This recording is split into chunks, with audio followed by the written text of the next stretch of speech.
And we are coming down in 3, 2, 1.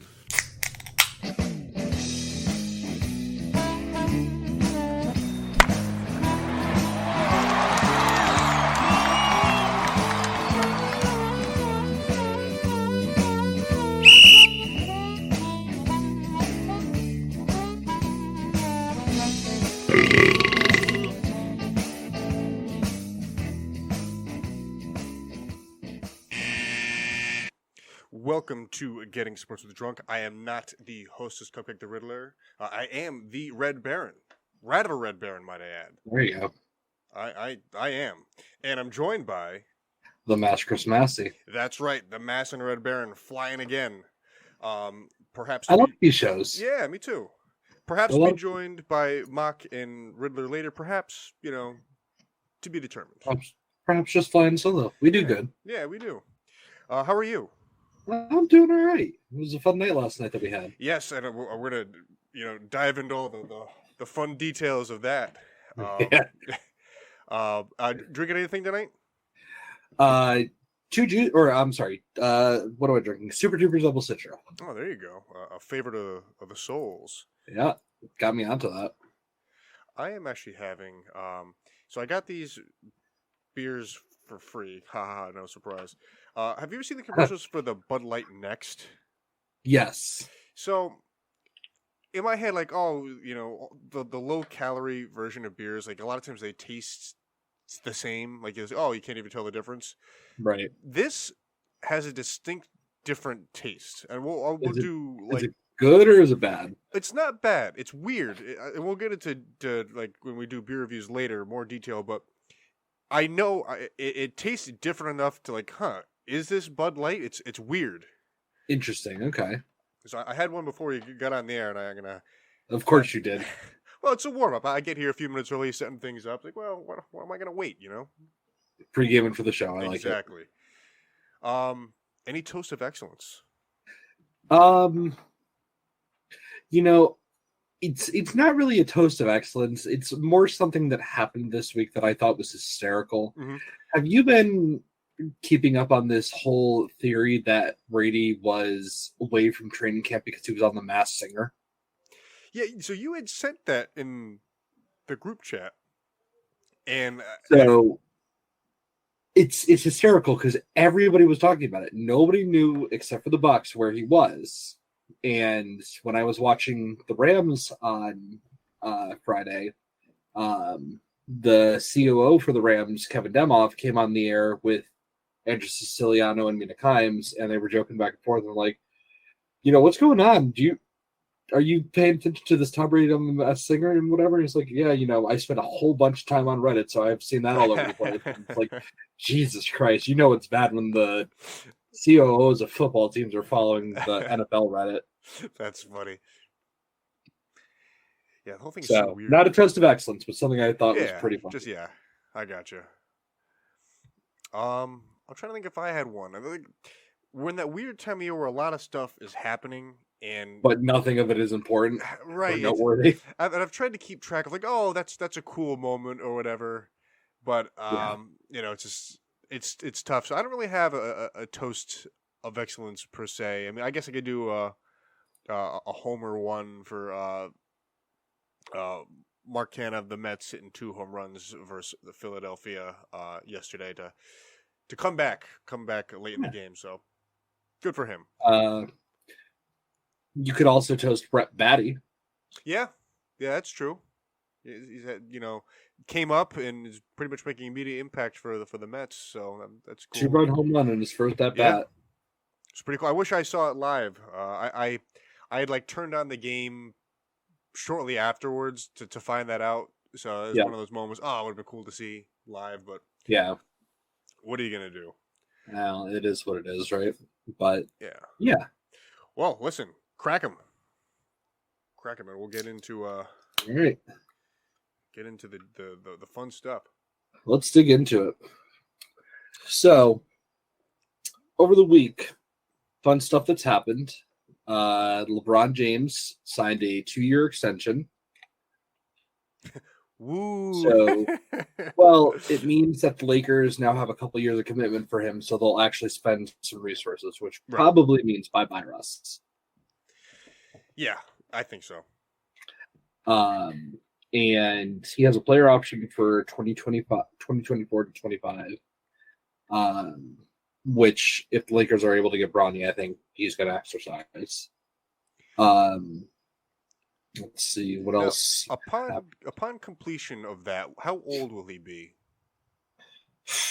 So if he finishes the 2025 season,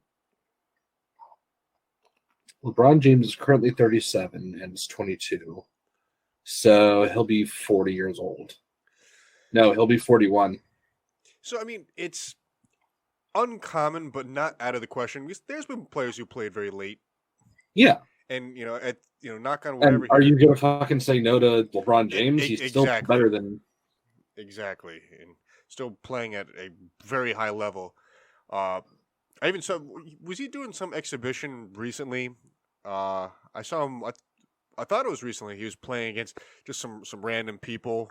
Yeah, he was doing something randomly. I don't remember what it was, but I did see something. Yeah, some guy trying to body up on him and yeah, come on, which is hysterical. Right.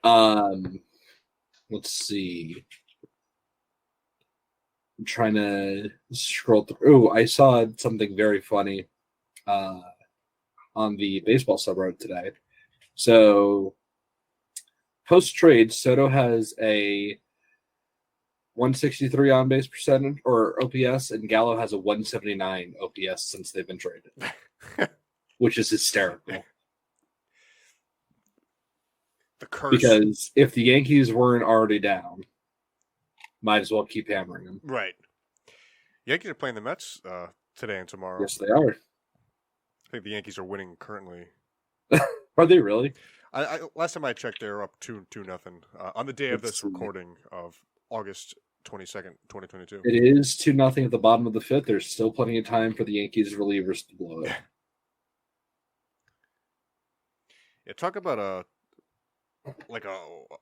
night and day from the beginning of the season. 2 halves of the season, I guess what I'm trying to say.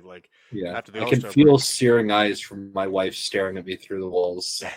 Well, I guess there's something to be said. I'd rather struggle in August and then and then maybe get it together in September, rather than vice versa, have a hot August and then all the cards fall apart in September. So I think the Yankees are good enough that there may be there's a degree of panic because it's baseball is like you blink your eyes and the standings shift. You know what I mean? There's so much room for error, I guess. Yeah. But I mean, I think fortunately in their own division they're the king. So I don't think there's too much to worry about. It's where they will see at the end. What is panic mode button that you hit if you're the Yankees? Like, when do you start to panic? I think you panic. I'm gonna see if I can pull up the standings really quick, just to kind of get an idea. Use good old Espin. They know. Yeah, there you go. They know some stuff. Watching Espin right now. Oh yeah, what are you watching? Falcons at Jets preseason. Oh, nice. Kyle Pitts had a pretty nice long bomb thrown to him. I hope he has a good year. I feel like did you have him? No, just in jokes. I feel like last year was kind of mediocre. Didn't he? I don't know. Did he have 1 touchdown on the year? Let's see. I Kyle Pitts. Pro Football Reference says last year he only had 1 TD, but he had 1,000 yards. Yeah, and I guess the saying numbers. It's not like it's not like it's an awful year, right? That's true. We can't let the world of fantasy football dictate how actual football is played. So but in my mind, I kind of expected, a touchdown every other game, in an offense where he's kind of like the star, if you will. Yep. But just jumping back a second, if I'm the Yankees, I'm currently up 8 games on Tampa Bay. I think I panic if they pull within 3 is when I panic. Okay. And But how many games are there left? Do you know? let's see if we can do some quick math, and that's not going to work out. What's 74 plus 48? I have a calculator right at my fingertips, but 122 minus how many? 162. 40 games. Yeah. So it's very feasible for them to pull within 3 and 40 games. If the trend continues of Yankees not playing fantastic, that is a possibility. However, you have to figure, even if the Yankees, let's say they end up losing a bunch of their series and Tampa wins more, it's not an easy feat. And let's see who they got. They're going to play upcoming Oakland and the Angels, so that could be quick work. Then they have a series with Tampa Bay, which would be exciting. Twins, Tampa again, Boston, Milwaukee, Pittsburgh, Boston, Toronto, Baltimore, Texas. So it's more or less a cakewalk for them to close out their year. I think it's a cakewalk for normal people. I think the question is, can they get out of their own way? And that's been the biggest question about them forever. So, well, that and health. Yeah. Well, we'll see. I think the next, we'll call it next 2 weeks will be very telling. If we're talking about the same thing in 2 weeks' time, then I think it's pretty much trouble. It's panic. It's panic mode. Yeah. But we'll see. Let's see. We've had a couple of fun preseason games. Yeah, I started to jump in. Both the Pittsburgh games came down basically to the last possession. Yeah, to Kenny Pickett leading a game-winning drive on both of them, right? I think Rudolph closed the second game. Did he? I'm pretty sure Pickett started and Rudolph closed. But I haven't watched a lot of preseason. I tend to, when I do watch, I'll probably sit through a quarter of whatever game I'm watching. Just for really no reason. Just because I'll watch any football game. You're the same way. You'll just put on the game, eyes glued to the TV. I'm watching the Falcons and Jets in preseason. Right, exactly. Right now. That tells you everything. Anything. But I guess in a way, it's like I almost tease myself. You know what I mean? Like I want like that first Sunday of football to be like that much more epic. Yeah, like, I don't want to. You get the Thursday game to start the year. That's fine. I mean that's exciting, but to turn on at 1:00 or 12:30, watch the pregame that first Sunday of the regular season. There's not a feeling like it. What is that first game of the season this year? It's the weekend of September. But who plays? So Rams Buffalo have Thursday game, right? Do we have Thursday? I thought we had Sunday night. Let's see. Just when you think we know what we're talking about, we don't. No, you're right. It is us on Thursday night against the Bills. I don't like that. It's always like I get it. You win the Super Bowl, you start to start the season. Like that's kind of a cool thing, but it is odd. Like, hey, Thursday night, get ready. You played most recently. Get ready to start. Exactly. I don't know. That's an our lifetime trend. I'm pretty sure. We'd have to look it up, but I'm fairly certain in we'll call it 2000, 2001 they started doing that, playing that Thursday to open the year. We'd have to fact check that, but. You think I go back to 2010? What's that? You think I go back to 2010? That'll be far enough? Well, they definitely did Thursday games in 2010, to start the year. But do you think it was the Super Bowl winner? Yeah, I think so. Let's see. Who won the Super Bowl in 2009? If Pittsburgh won in 2008.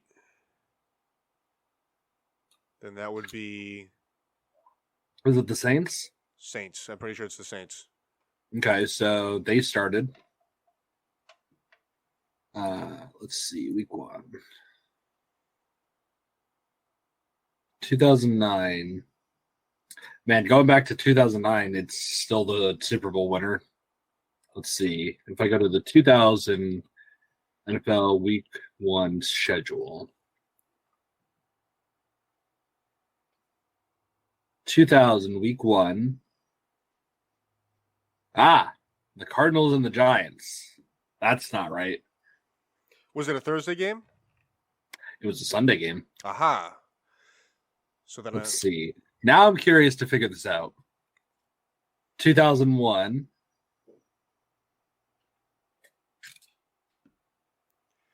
Falcons at Niners. That was a Patriots win. And that was a Sunday game. Yep. 2002.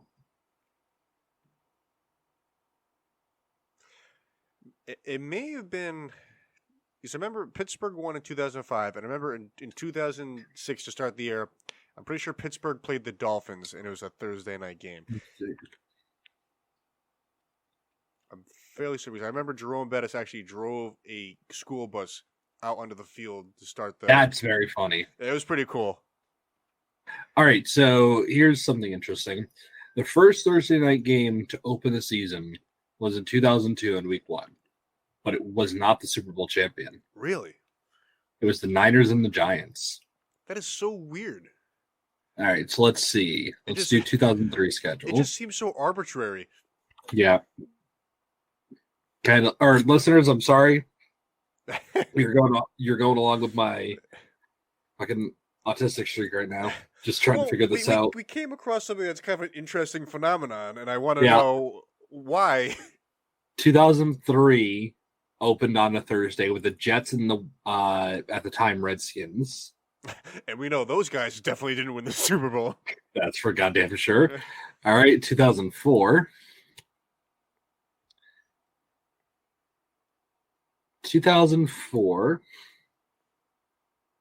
is a Patriots victory against the Eagles? Panthers. Panthers, okay. And week 1 of 2004 is the first time the Super Bowl champions kicked off the season on a Thursday night. So more or less against the Colts. More or less it holds true to kind of what we thought. Early in the 2000s, they started doing Thursday nights to start the season. And then at some point they said, oh, why not just have the team that won the Super Bowl be that team to play in that game? Right. Only took them Drive 2 up years.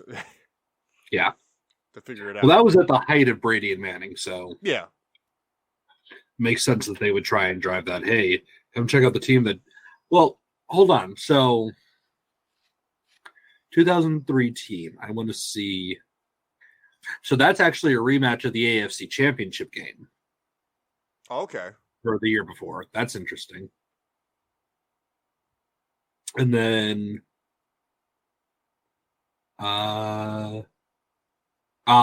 They fucked it up. What do you mean? Panthers didn't play the AFC or the NFC champion. Oh. They messed up. Yeah. Tear it up. Start it over. Yeah. Fucking ruined it, NFL. Like you do everything else. All those years. God damn. Yeah. Let's see. And this go ahead. I was going to say this is the first year of the 3-game preseason, correct? Last year. Last year was. Mm-hmm. Okay. Yeah, you're right. You're right. It was last year, and it was really controversial for some fucking reason. Right. Well, it's the addition of the 17th game, so equal controversy. Which is whatever. The starters don't play anyways. Most of them don't. The Panthers finally realized what we all did all along, that Baker Mayfield was going to start for them week 1. Right. I know. Hey, we traded for this guy, and then we'd have this quarterback competition that doesn't matter. I don't get it. And I now, don't think the Panthers do either. and now, I The one good thing I can say about the Panthers is they're not the Browns. right. So I guess now that we confirmed what we already knew, what holds for them, like depth chart wise? I don't. In What? terms of what? So are they gonna shop pieces? Are they just gonna? They don't have pieces to shop. No one's gonna fucking take Darnold. I just don't. I don't know what you do. I mean, it's a good problem to have, but Is it though? You're paying the fucking GQ bus $24 million this year to not start for you because you took his 5th-year option without seeing him play a snap. right. I mean, like financially speaking, yes, it's a mess. But I just feel like they have room to do something now. Whatever that might be. I just don't. I wonder when they're going to exercise that option. Yeah. Because they're still sitting with 4 QBs, right? Or Yeah, because they have Matt Corral, Mayfield, Darnold, and Cam. No, Cam is not with the Panthers right now. Oh, Yeah, he was a 1-year deal. Philip Walker, who was like their 3rd string last year, I think. PJ Walker, you might better know him as. He was in the XFL for a little bit, and he was like the leader in touchdowns and shit. I remember him. Yeah, so he's their 3rd string, maybe. Actually, he had some prior NFL experience before, right? I thought He was undrafted by the Colts. Let's see, did he play all? He may not have played, but I feel like I remember. He played in Carolina. He played in Carolina for 5 games.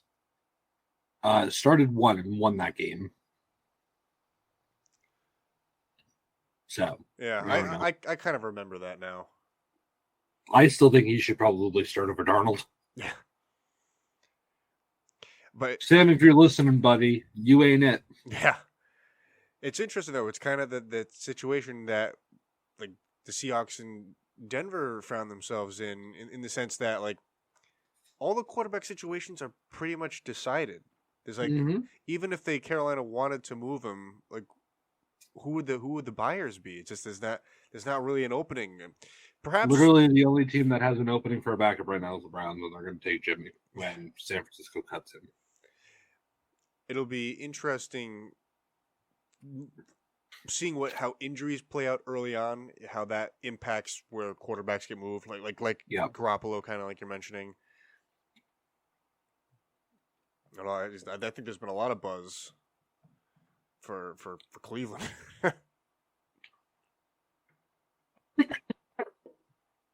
We hope he has better morals. I know he doesn't, but I hope he does. Very salty mess. Yeah, well, fuck the NFL, fuck the Cleveland Browns, fuck Deshaun Watson. That's all we're going to say on the subject. On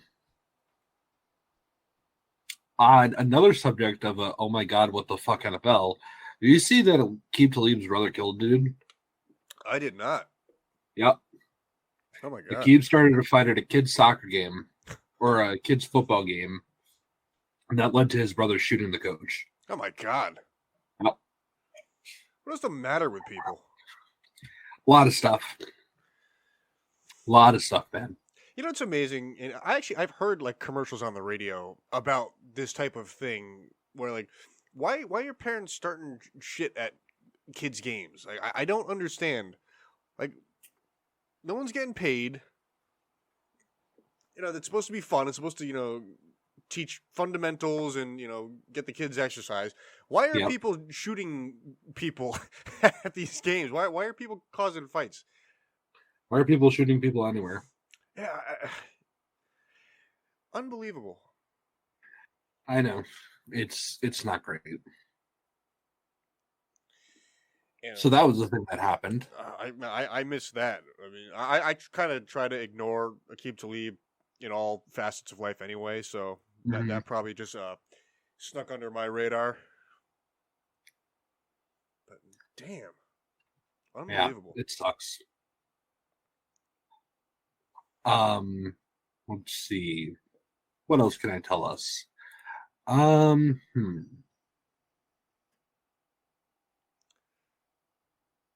Oh, Dennis Rodman is playing the role of ambassador again. He's heading over to Russia to try and get Brittany Greer out. Oh, really? Mm-hmm. See if he could be Weird as he is, I think he's a good dude overall. Yeah, he's an interesting guy. Hmm. Truly interesting. Hmm. Albert Pujols. Oh, You know, yeah. still How did I could forget that. Still being amazing. As Pujols does. Currently chasing 700. Yep. I don't. What's his total now? Let's see. I saw it the other day, but I don't know if that number's changed. And funny thing about him too, I think something about I saw this thing in like a certain time span of this year. He has hit more home runs than like 3 MLB teams currently, like Yep. in the same span. Yep. Let's see. Excuse me. He's at 692 for his career. Well, I don't want to jinx anything, but that's kind of So he needs 8 home runs in 40 games. right. Which is kind of like the perfect amount of time. If it was 8 home runs in 20 games, I'm like, I mean, He's playing next year if he finishes like 698. Yeah. For his sake, I hope he does, and I hope he gets it early. Like I hope somebody just lobs him a couple, like at the end of the season when it does not fucking matter. Yeah. Hey, Al, you want to get to 700 and not have to play next year? Here you go, buddy. Yeah. But there's those pitchers like they don't want to be the guy to give up the 700. Yeah, I know. Players. Why can't more guys be good guys like Brett Favre and be like, all right, you want the career sack record? Here you go, bud. Let me just fall down for you. And pretend that you actually sacked me. Right. And get up and like hug you. Fucking Jesus Christ. Wow. Michael Strahan, you do not deserve that record, but I still love you. It's the most like anticlimactic sack ever. Uh-huh. My favorite tackle of all time is still Jadeveon Clowney's hit in his final college bowl game. You remember that? Oh my god, when he like busts through the line and just knocks the dude's helmet flying. So good. That was like the Sports Center like top 10 play for like a year. Yeah, it just couldn't get off that list. Because it was so good. It was incredible. I'm gonna go watch it again now. That is like the good equivalent of the butt fumble. On legendary. Literally all you need to type in Jadeveon Clowney hit. Yeah.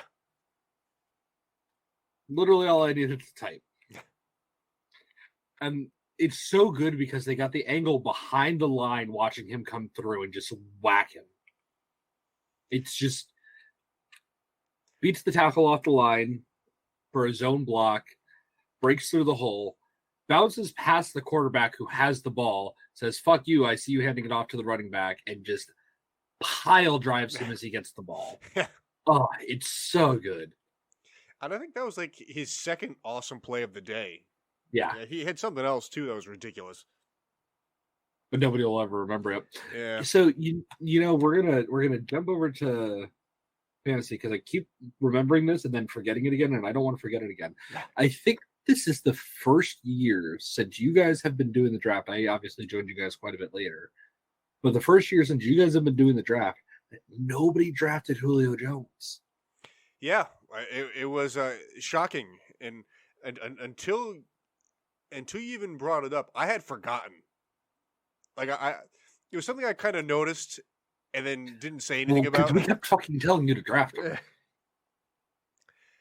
Listen, but you refused. I paid my dues with him.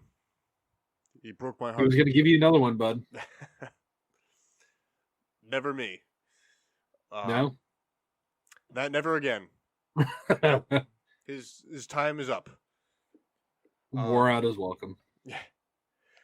But yeah, we held our draft yesterday on Sunday, and One of them. One of them, yeah. Our friend group draft. We had everyone but one attended. We did the big board, which was a lot of fun. If you guys haven't had the chance to do that, and this is we're definitely in fantasy draft season. This is the window where stuff is starting to happen. But if you have the opportunity to do the big board, do it. It's a lot of fun. We started doing it 3 years ago now. Is this our third year doing it? Doing it on the show? No. Just when, just in general, like, cause we would just do the draft just on Yahoo.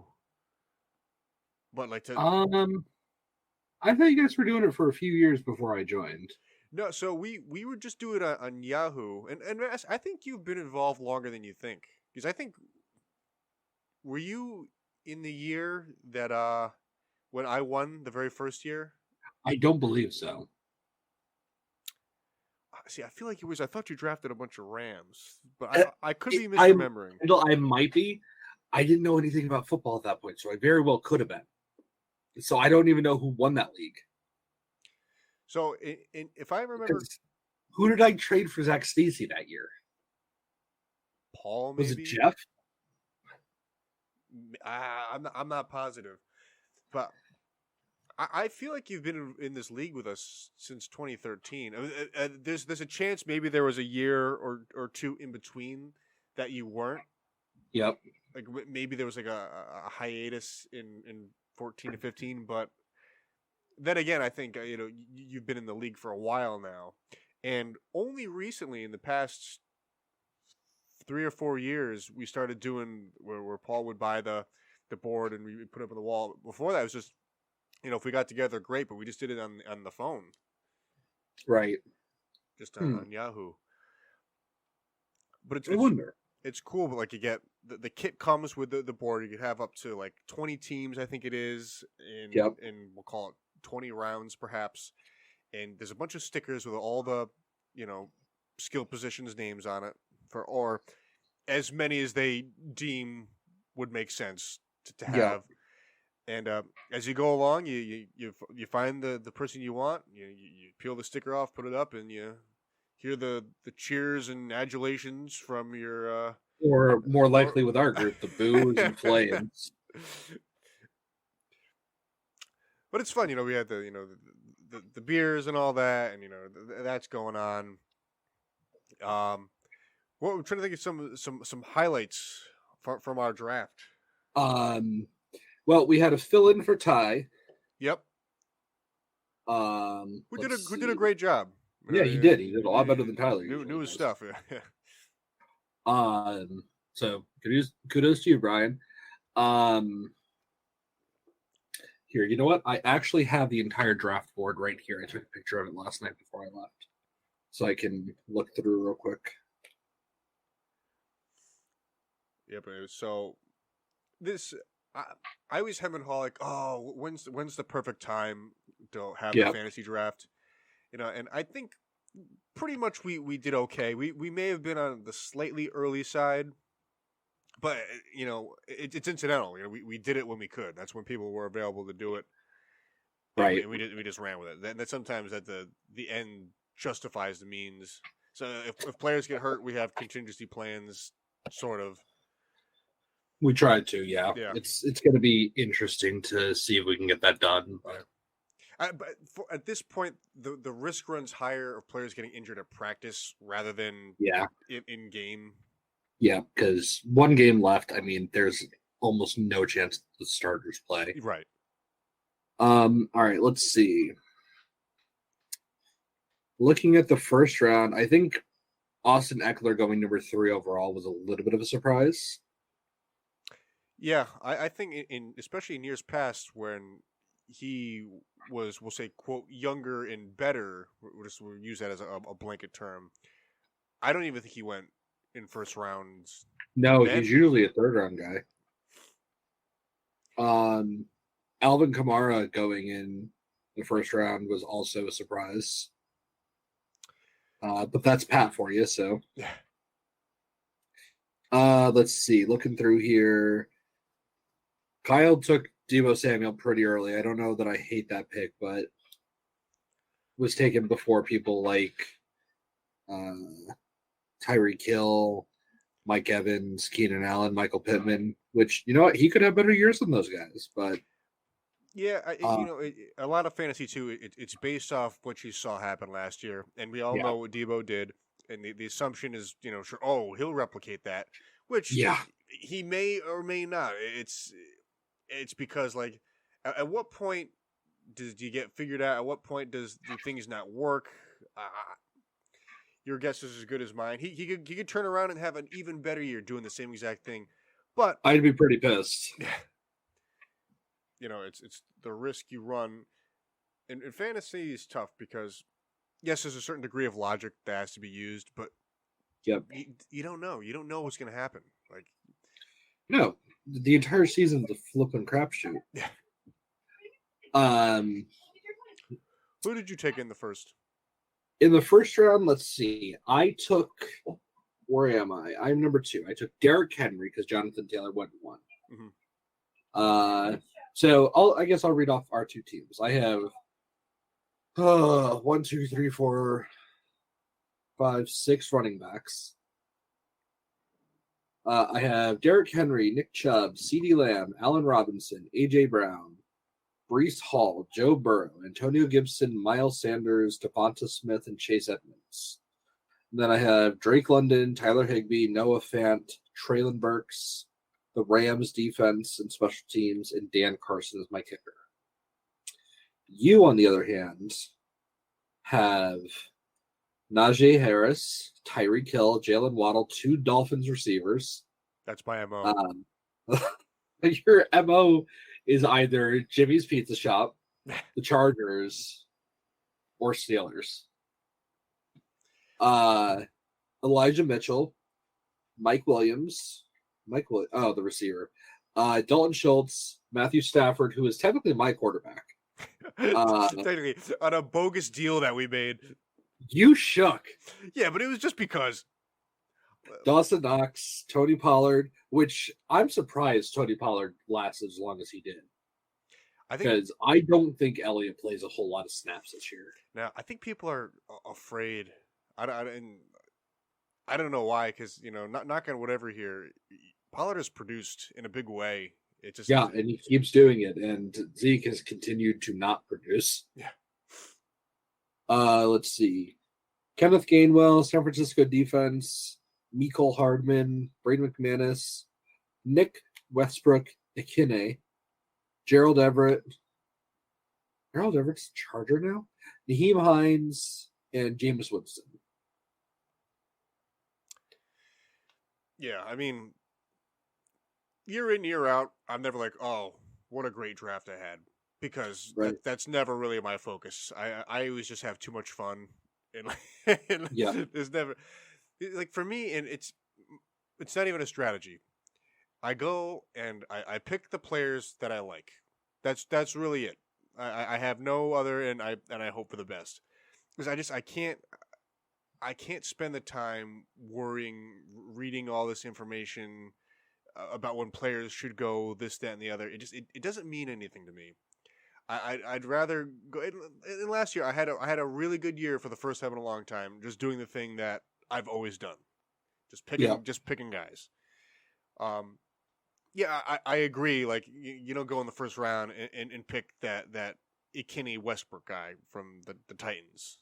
That I picked late, but there's room to take chances, and I don't know. I always laugh when I'll pick someone and like Kyle, for example, like, oh, you're an idiot. It's like, well, Kyle, why? Why? No reason why. The only pick I can say you're an idiot for is the Westbrook Ikine pick, but that's only because I don't know who the fuck that is. I mean, I picked him for really only one reason, and I remember there was a game last year where I saw his name like on the tracker board, over and over. Like, huh, that guy. All right, I recognize the name. Why not? Yeah, that's really the only reason. The Naheem Hines was also an interesting pick. I don't hate it, but I ended up taking a lot of players that I had last year, just because of familiarity. Like yeah, I kind of knew what I would get, and it didn't require a lot of thinking. that's fair. And I tell you what, I'm looking at all these teams. I'm not in love with any of them. it was an odd draft. It did kind of the normal thing. In the first, tight end went, and then kind of like a trickle effect, I feel, where within the next round or two, tight ends were going. Same deal with, I think the defenses kind of went all around the same time. Yep. There was an odd flow to just how picks were made. Yeah. And how long did we run? We started Like, at, what time did we finish? yeah, so let's say We finished at about 8:30. 8:30. We started at 5:30. 5:30. Yeah. 5:30? So 3 hours. 3 hours for 10 17 people. rounds. Yeah, I mean that's a pretty good That's pace. not bad. And amongst all the other things we were doing, it's like Right. All the chaos. Yeah, playing music and eating and being ridiculous. Pissing you off. Yeah, that was so we had everyone in my basement, which I was pretty happy with. It went pretty well. It cleaned up the basement a little bit. The room I set up was a little weird. It had like this weird long horseshoe look, but it's what I thought it worked pretty well. But no plumbing downstairs, or no bathroom anyway. So Oh yes, there was. So I took a bucket, it's like a 5-gallon bucket, like similar to the Home Depot ones, but this was at one time held like asphalt for your driveway. Just put it in the back corner of the room, and we had ourselves a toilet. Now, listeners, I want you guys to understand. The other one was not far. It was upstairs, 2 doors down. Right. Listen, it was not far. It was only upstairs. But listen, we had less time going up and down the stairs. It was basically in the same room. No one had to wait. It was perfect. Half filled a 5-gallon bucket. Yeah, we had 90 beers amongst 9 people there. Did they all get finished? No. So I did like a quick inventory when I got home from work today. I say we had probably, we'll call it 10 Coors Light left, 6 Bud Lights left. Okay, so that's actually not bad for damage. Pretty good. I was impressed. When I was doing some cleanup last night, we had maybe 75 of them. That's pretty good. Yeah. We had 5, we'll call it 5 beers that weren't finished. But that always happens when you have like a party and people are happening. Sometimes someone will start a drink, you start talking, you set it down, you forget about it, you grab another That's beer. That's 7.5 a person. Yeah, we did some. That's good pretty work. good. It's a good night. Good work for some guys in their their late 20s in the the twilight of their drinking careers. I tell you what, morning was rough. Oh yeah, this morning, the alarm went off. I was like, oh my god, this can't be right. I left 10 minutes late. I'm like flying to work, and I didn't even go to bed right away. So I don't know if you noticed, I didn't have any pizza. Did you not? It just didn't. It didn't happen for me. Not just because everyone was. I wanted everyone to eat. I wanted. I could smack you. So I didn't have any dinner. So that attributed to the drunkenness I got to. I fucking wonder why. So I finally cleaned up a little bit and got upstairs. I finally ate like some of Rebecca's. She got chicken tenders and French fries, and it was like the best thing that ever happened. It was kind of like, it was lukewarm still, and it just hit the spot. It was so perfect. I tell you what, that's making me think of what I've been doing for dinner lately. Ashley got a sandwich one day from somewhere and came home, and I was like, we just had pasta the other day. We still have some good meatballs left. I'm gonna make a meatball grinder for dinner. It's a good idea. And I've been doing that for like a week, and they've been pretty good. It's like just repurposing meals. Yeah, and it works, and it's fucking delicious. It's always like I was like those. It's so stupid, but you'll see like people go to Chipotle, like, oh, Chipotle hack, get a free burrito, and it's like they buy an extra tortilla and they just empty out their bowl. It's like, this is stupid, but yeah, it's like I get it.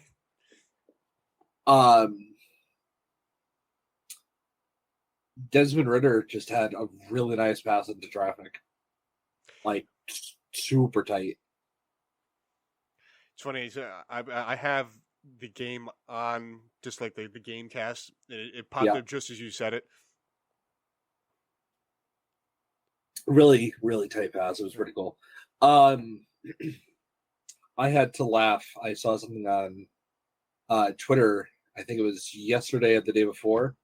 The Chargers preseason game was on, and they were playing at SoFi, and the Oculus, the big thing in the middle, was off. Like, it just wasn't showing any replays or anything. And I had to laugh because everyone was just like, "Yep, Chargers didn't pay their fucking rent. The Rams shut the lights off on them." That's funny. Which is just so funny to think about. But can you imagine if that happened for a live game? Oh man, just like it'd be like when the Super Bowl when the lights went out. Like, it's like, what the hell? Like, well, let's see. There was a game back in.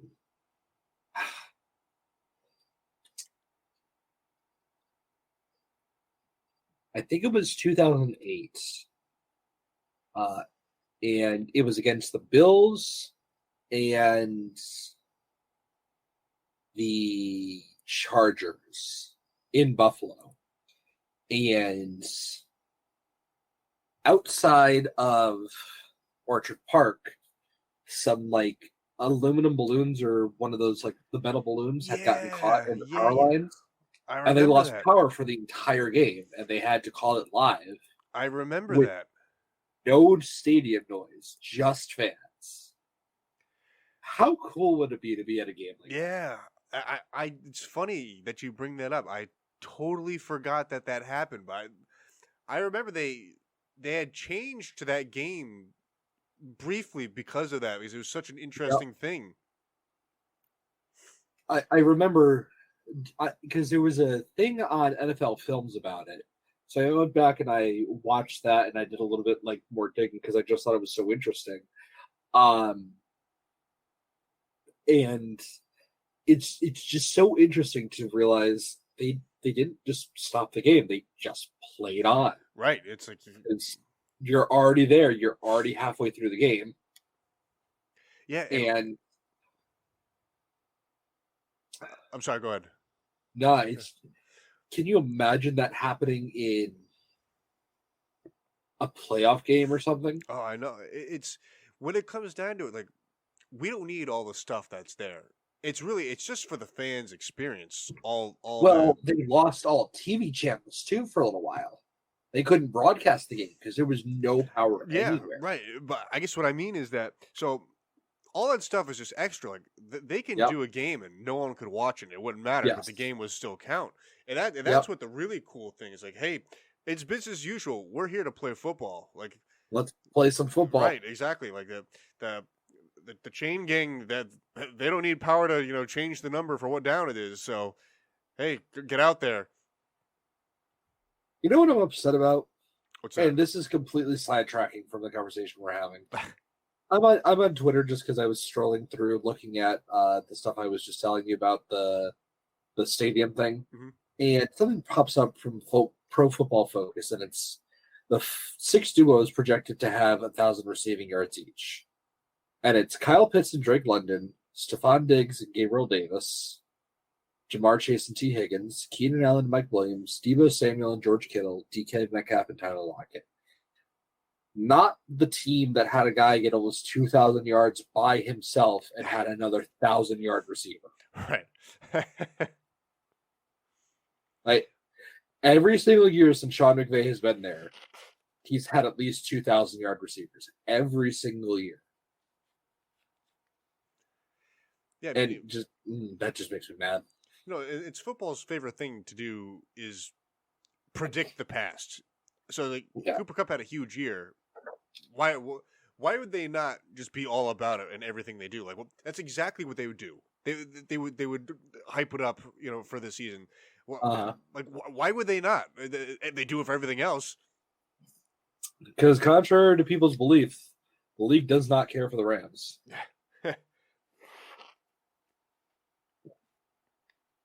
So, I was watching for my NFL adult brain the NFL Top 100, which nobody should ever put any stock into because it's literally just a popularity contest. NFL players have come out and said that they vote for their friends rather than who they think deserves the spot. Yeah, I never cared for that. I saw Aaron Donald at 17 the other day. So, yeah. But Stafford showed up last night at 27, I think. Mm-hmm. And Cup was the one who did his interview, and it's like, Matthew's never been on this list. Wow, that's really egregious on you guys. What has he been in the league? Like 35 years? They're just kind of pretty, because they're just such good. It's just so funny for me to watch. You seen the meme that he looks just like Stafford's wife?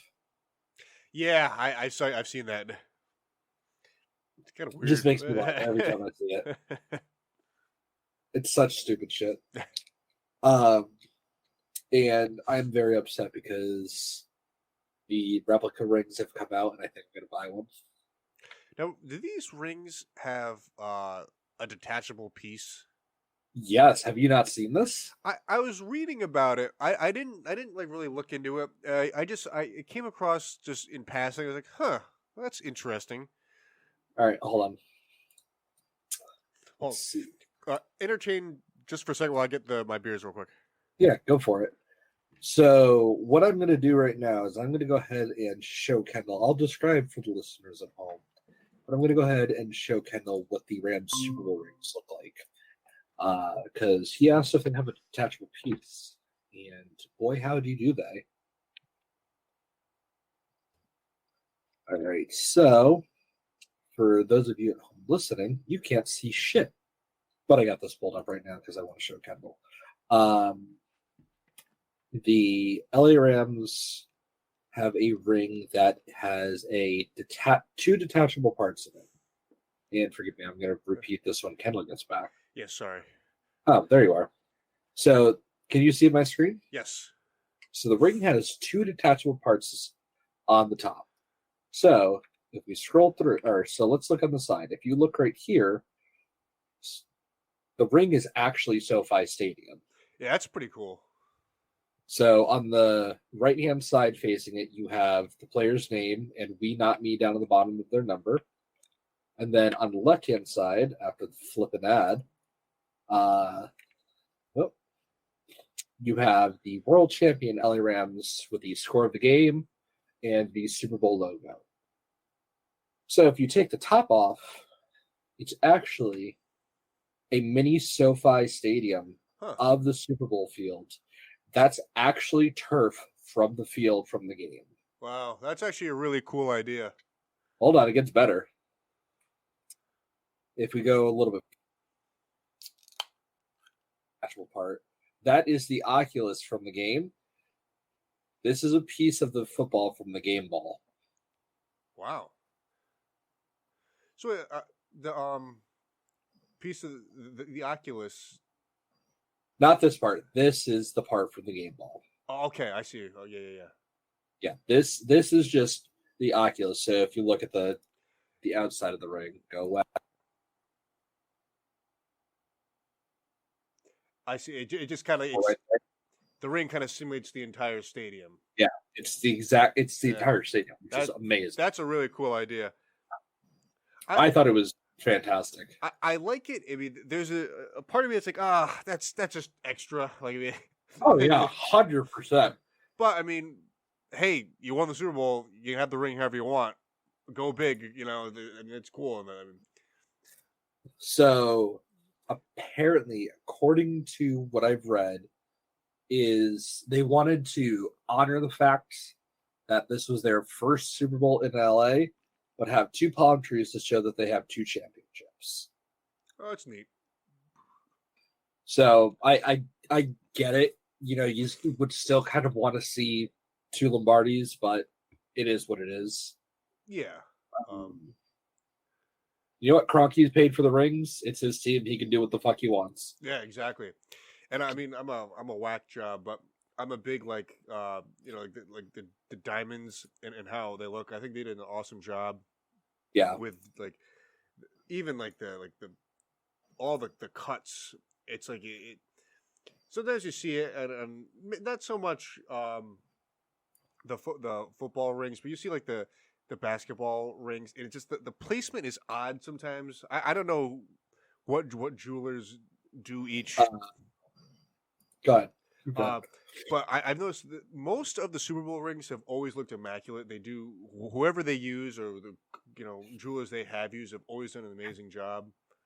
So Canton apparently has a display of all the NFL rings. Let's see, NFL Super Bowl rings.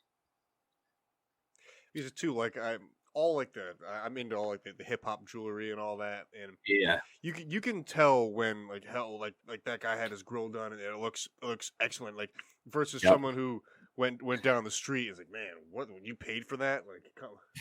And it's just so funny because look at Super Bowl I versus Super Bowl the simplicity versus. So I mean, you have Super Bowl I, Super Bowl II. I don't know why Green Bay went with 3 diamonds, but it's weird. Whatever. The New York Jets have 7 diamonds in their World Championship ring. Let's see. Kansas City has a pretty cool ring. Yeah. I think the perceived value back in the day was different in the sense that we want to show more gold or whatever in this and that. Yeah. Now I think it's all about the diamonds today. Oh yeah, it's all about the ice, as the kids would say. Yeah. Let's see. Miami Dolphins, Steelers first ring. There you go. Yeah. Yep. Another simple ring. It's just got the name and the date, pretty much. Yep. Oakland Raiders, Dallas Cowboys, Steelers 3. That's pretty cool. I like the touch with the 3 stars from the helmet. Yeah. Super Bowl 4, Oakland Raiders, 49ers, the current or at the time Redskins, the Raiders' third one. I'll be curious to see when there's sort of like a change. Like I mean, it's kind of happening now a little bit. We're in like we got the Bears in '85. Big fan of that ring. Giants first Super Bowl ring. Redskins second, 49ers third, 49ers fourth, Giants second, Redskins third at that time, I think. Yeah, I think so. Cowboys fourth at that time, I think. No, third. That's the fourth. That's the fifth for the Niners. That's the fifth for the Cow. That's a pretty cool. That's a cool ring. They got the star and they got the 5 like. That's pretty cool. That's the coolest one I've seen. Yeah. Green Bay second. Broncos first, I think. Yep. Broncos second. Oh, they repeated? Yeah, they went back to back. Oh, I never did that. St. Louis Rams in '99. That's a cool ring because it's got like the older style, the older, newer. You know what I'm trying to say? Like it's got like the speed lettering and Rams. Yeah, it's interesting. This one has always made me laugh. Was it the 2000s Raven? That is just the red ruby eye is the funniest thing in the world to me. Weird looking. You don't picture the purple either. The Patriots' first one, very class. Tampa Bay's first one. Oh, Patriots 2 and 3. This looks like where it's starting to change. So it looks like the Patriots were the first to go all silver. And they continued it into their other ring. Wow, you don't even see any red in that one. No, it's just like a blue and silver. Like the logo is even noticeable. Oh, that's pretty cool. I like that ring. Yeah, the Steelers 1-5. Yeah, that's cool. Like you were saying, it's almost weird seeing like the color opposed to But I just like diamond. that color. That looks good. The Colts, the Giants third. God, that looks so good. Yeah, it's funny. Let's see. New Orleans first, Packers fourth, Giants fourth. That's a pretty cool looking ring. Yeah, that is. Yeah, and like you're saying, after that kind of 2000, whatever, 2000, 2001, there's definitely that more diamonds on the face of the ring. Yeah. You got the Ravens second, Seahawks first, Patriots fourth. I remember this ring when this came out because I remember them doing the 50, and that's the first time I started really thinking these rings were getting like super, super extra. But this is a pretty cool thing. This one's for Pat down here. Yep. An homage to the famous "This One's for John." Patriots fifth, Eagles first. Very, very minimalist, but very good looking. Yeah, and I'll tell you the green is a good contrast to the diamonds. Much as I hate the fucking Eagles, it looks good. Patriots 6. Fan of, I mean, it looks good, I guess. Yeah, the Chiefs one's odd because it has a lot going on, but at the same time, not really. Yeah, it's just it's different. That one kind of breaks the mold a little bit. Yeah, it clashes a little bit. Yeah. So, fun fact about this one: this one is actually Raymond James Stadium. Let's see,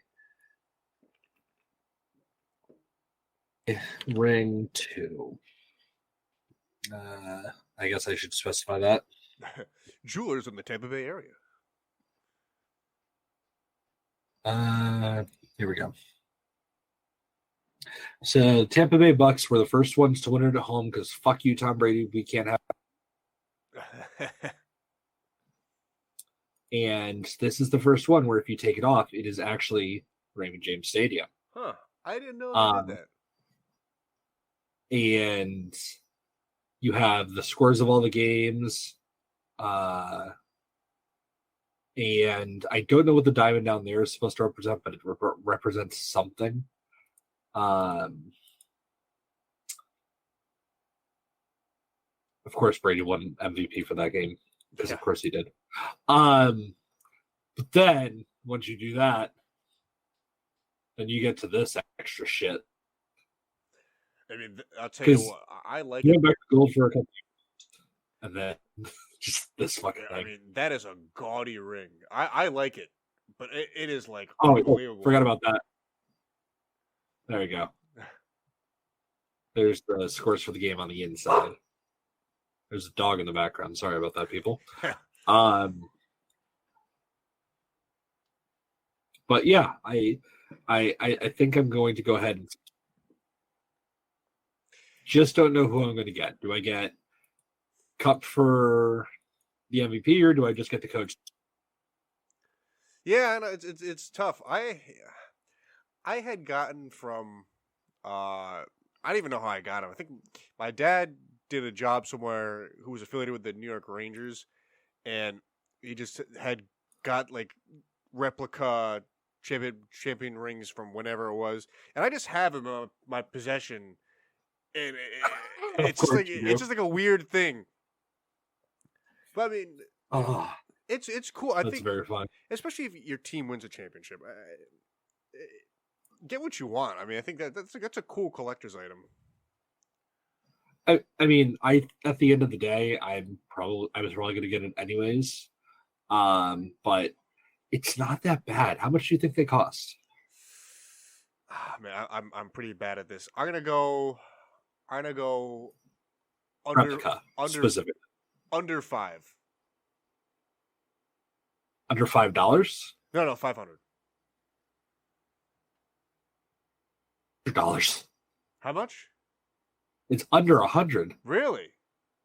Yeah, the replica that I saw that's I think pretty good is like $100 or it's like $98. Oh, it's sold. I was thinking they were like gouge you big time. Well, We're still waiting because that's not the Rams' official replica. We'll see. To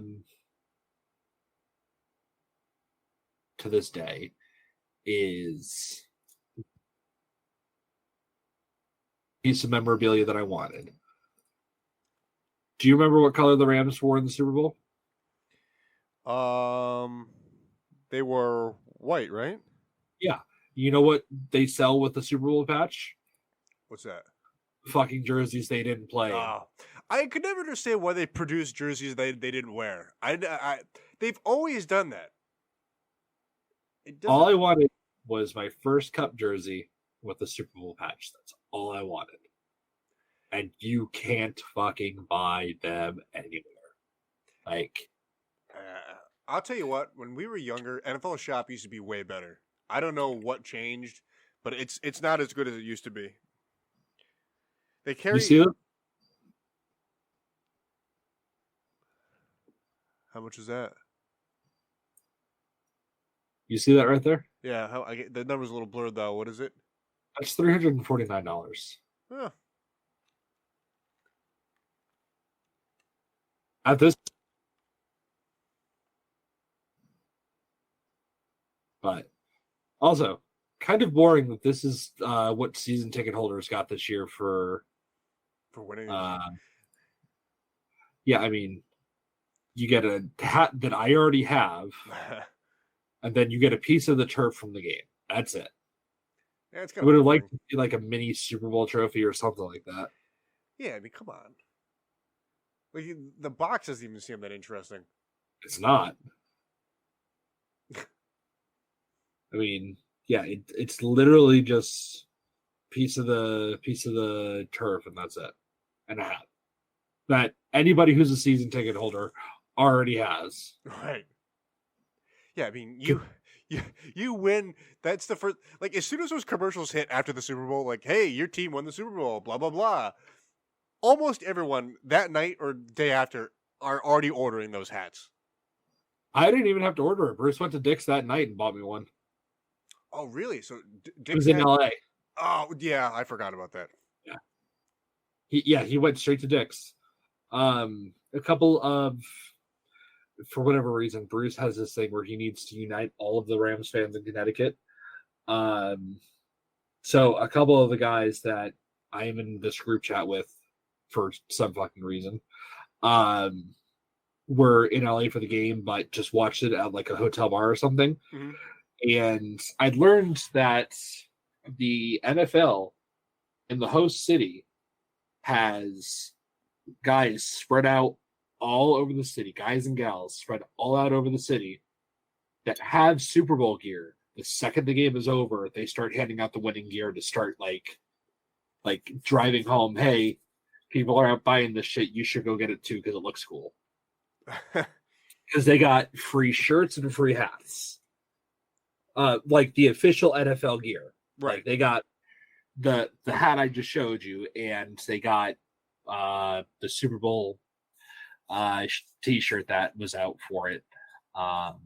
But it's interesting to think that they have that out there. This one right here. Yep. I just thought that was cool when I found that out. Yeah, that is a cool thing. But yeah, I've been blabbing on about the Rams for a little while now. What do you got?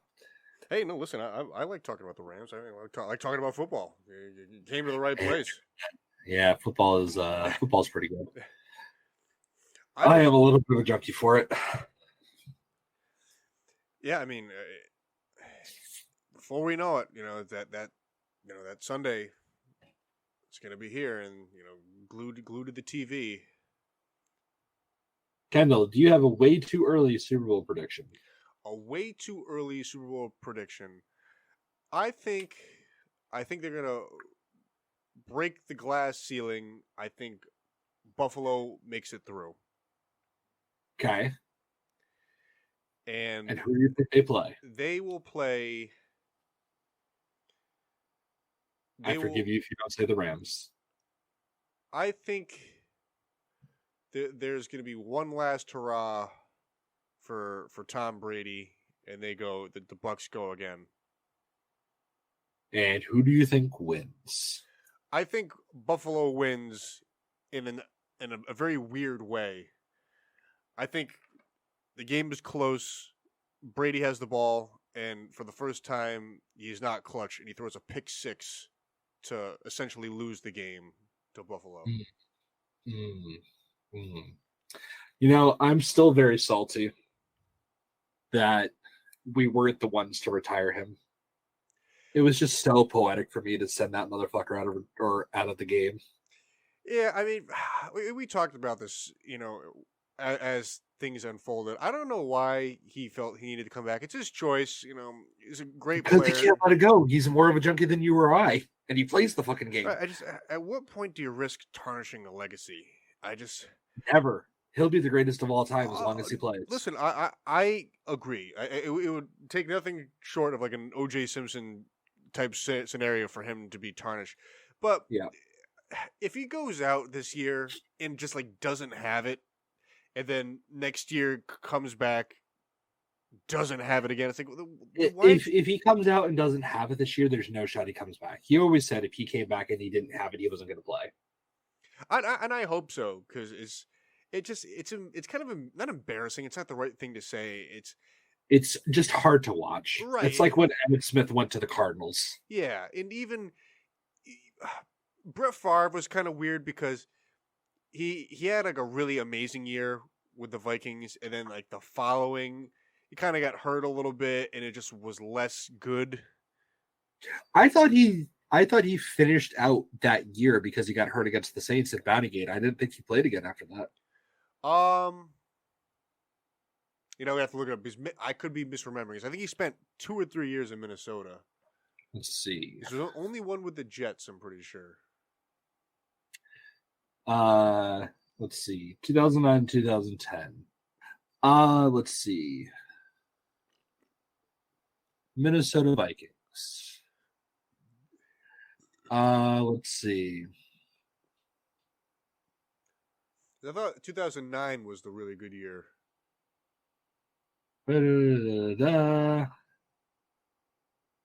Making throw, AC joint. Bears defensive ends. Yeah, it looks like it was 2010. You're right.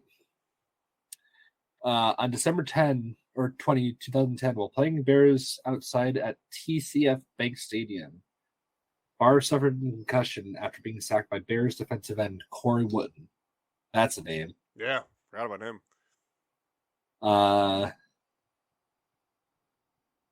So yeah, I guess I was wrong. It doesn't even look like he was knocked out by the Saints. He definitely got beat up in that game, but I mean, yep. I think that year with the Vikings was like statistically his best year ever, which is kind of like ironic. Yeah. And then he came back for that last year, and it was not the magic wasn't there. Injuries and numbers wise, he just wasn't performing. And he was 40, right. whatever. I think he was 42 or 43 at the time. So if Brady were to kind of suffer the same fate, because Brady has definitely been less injury prone and just statistically better. It would be kind of shocking, for him to come out and just not be able to play at the level that he has. He has shown no signs of slowing down in any way, shape, or form. Now, he hasn't had the major surgeries that Peyton Manning had, or, the roughing that Brett Favre endured. The biggest injury that ever happened to Brady was his ACL, wasn't it? Yeah, pretty much. And I can't think of another game that he's missed due to injury. No, I mean, he's one of those guys who's always on an injury report, but it's always for something ridiculous, like, sprained left thumb. Exactly. The guy has shoulder tightness. Like, oh boy, he's on the list. Stubbed middle toe. Yeah. It's just such, and I'll tell you what, I was a doubter when he went to Tampa Bay. And I was wrong. He's obviously shown he still has it. Yeah. But he's so much more fun of a guy now that he's down there. Big time. Big time. He's so fucking funny on Twitter. For Uh, me, God. so I was just saying, for me, and this is the difference between like a person like him and versus me. Like I wouldn't even run the risk if I had retired and made all that hoopla and this and that. I wouldn't bother coming back because I wouldn't want I wouldn't people want to go back on their word or whatever. But that's me. But the thing that made him the best of all time is the fucking drive he has for the game. Yeah, no, I can respect that.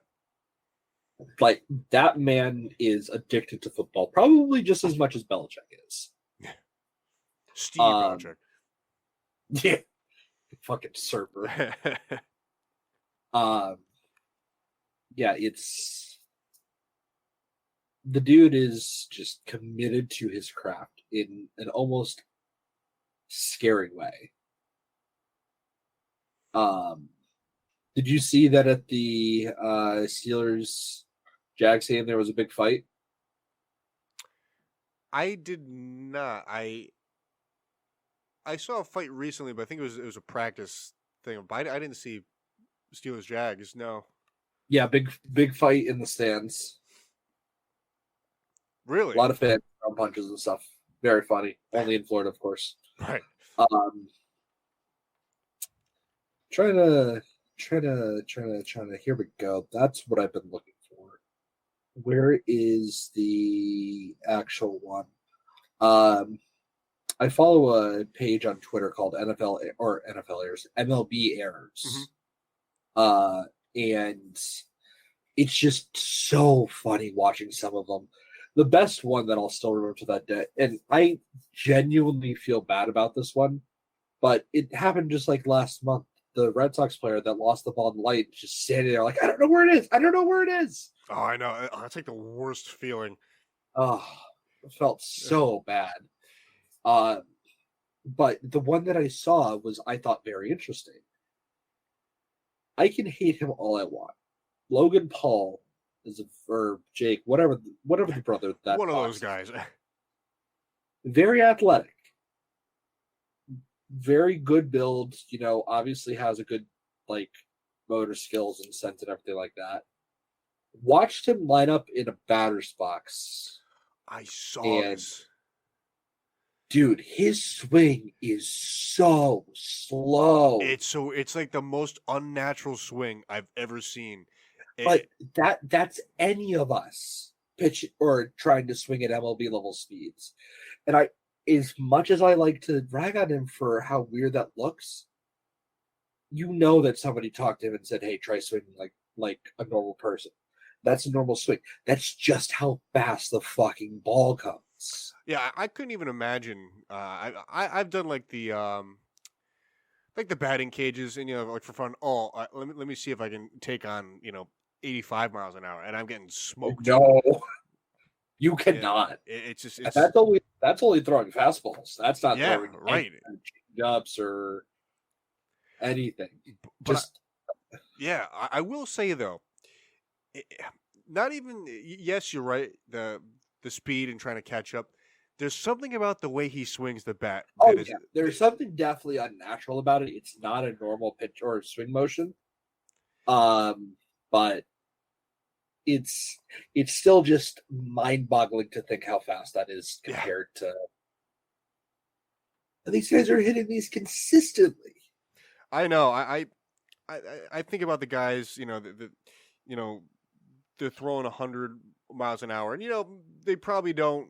They're probably staying in the 100-mile range for maybe four innings before that velocity slows, and then the slower velocity is still 97 miles an hour. Yeah, it's like, oh, good, I dropped down 3 miles an hour. Yeah. What do you fucking do? Like, darn. And watching the guys even just like get a piece of the ball, it's like, man. You imagine how bad your fucking arms must hurt just after hitting 3 of those your first few times. Yeah, I think of all the ringing that goes up your arms. Yeah, all the pressure on your wrists, and you're squeezing the bat basically as hard as you can. It's just like human nature. And there's something too about I think now it's too bad that Mock isn't here because he could speak on it better. But a metal No, bat versus a wooden bat making contact is a totally different sensation. yes, 100%. And I would say like the vibration is more prevalent in the metal bat just because of what it is. But there's something about the wood bat that transfers the pain differently. It's Because like it doesn't have a good frequency to reverberate at, so it just shreds the shit out of your arm. right. It's like, hey, this basic rock that you're hitting, like you're gonna have to force this away with your own strength. Good luck. Yeah, it's insane. And I tell you what, I went. This is kind of sort of related. It makes me think of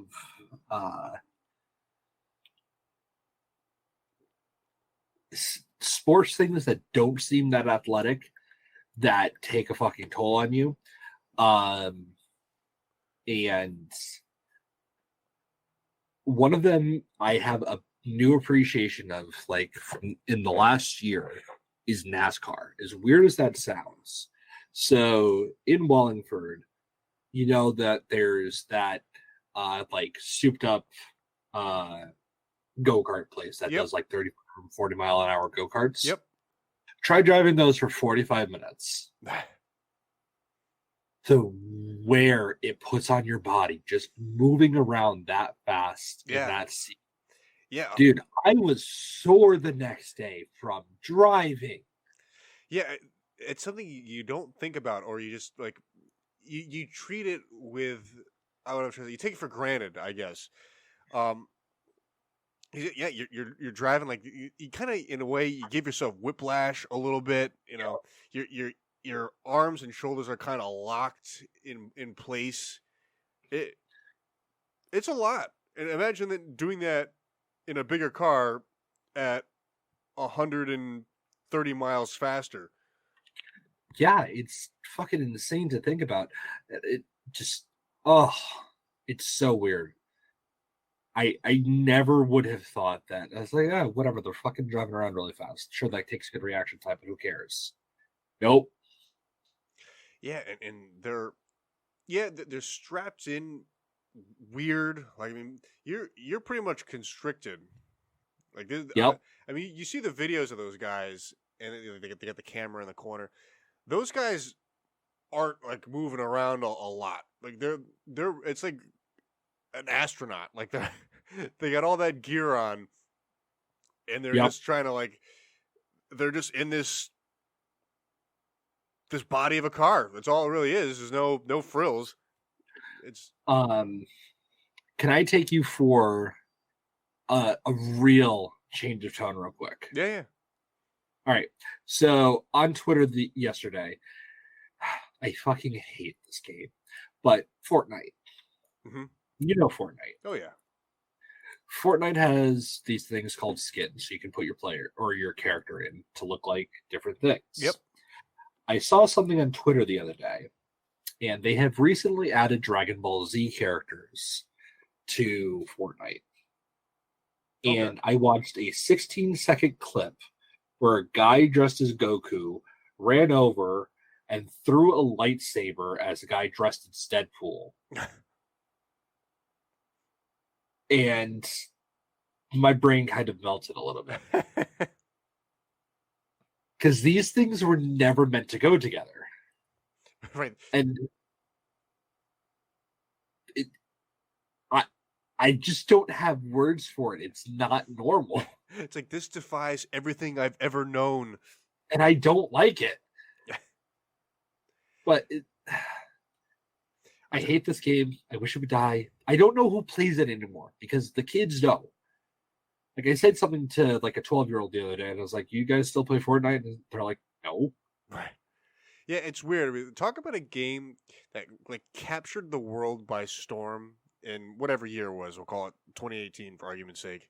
Yeah, somewhere around there. And it was like the biggest thing for so long, and then just kind of went away. It's like, So you want to know what the biggest? This is how big it was. Star Wars announced their 8th movie villain through an event in Fortnite. yeah, They revealed Emperor Palpatine coming back through a Fortnite event. yeah. I mean, talk about a weird way to promote, but it's effective. Do you remember they had like it was like Travis Scott had like a concert on Fortnite? Did you know that Patrick Mahomes is now an avatar in Fortnite? I saw that today and I just shook my head. But yes, I do remember the Travis Scott thing. It's so weird. There's been nothing. I mean, you could speak on it better, but I don't think I've ever in any video game, platform, whatever, has there been the type of I don't know, Hype surrounding it. yeah, this and so much involved. Fortnite it was like its own universe. It is. And it's I can tell you for a fact. So here's the fun thing. So Fortnite is a online battle royale mode. That's what the game type is Yep. generally. Fortnite did not start out as that. Fortnite started out as a single player game that added a battle royale mode, but it was a single player. Well, you could play online with friends, but you were supposed to be. It was Plants vs Zombies in 3D. Mm-hmm. You were building a fortress, and you were trying to survive zombie waves coming at you. That was the game. And this online multiplayer mode, for whatever reason, because battle royale games up until this point had not had a building aspect in them. Mm-hmm. It was literally you just run around, take cover behind whatever's there, and play the game. Very, very Call of Duty-esque. Fortnite added the ability to build walls and shit. So all of a sudden, somebody who has the high ground on you, if you build right, does not have the high ground on you anymore, and you're able to pull some miraculous shit off. And people were able to do very, very creative, but it turned the Battle Royale series on its head. Even today, most Battle Royale games, a la Call of Duty Warzone, do not have a building aspect to them. Fortnite is the only one that has kept that, and it allowed Epic Games to essentially launch their brand.